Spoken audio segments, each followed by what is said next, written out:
Welcome to Kollywood Mail. Desert Warrior 2025 release ஆயிருக்கிற இந்த படம் இப்போ தமிழ் டப்பிங்ல வந்திருக்கு. இந்த படம் லயன்ஸ் கேட் OTT ஆப்ல ஸ்ட்ரீம் ஆயிட்டு இருக்கு. இந்த படம் சுமார் ஒரு 2 hours பக்கம் ரன் ஆகுது. இந்த படத்தோட ரிவ்யூ பத்தி ஷார்ட்டா பார்த்தலாம் வாங்க. இந்த படம் 1400 கோடி பட்ஜெட்ல செம பிரம்மாண்டமா எடுத்திருக்காங்க.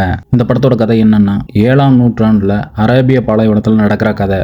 ஒரு கொடுமைக்கார ராஜாவுக்கு பயந்து இளவரசி தப்பிச்சு ஓடிடுறாங்க. பாலைவனத்துல ஒரு மாஸ் கொள்ளைக்காரனை மீட் பண்றாங்க.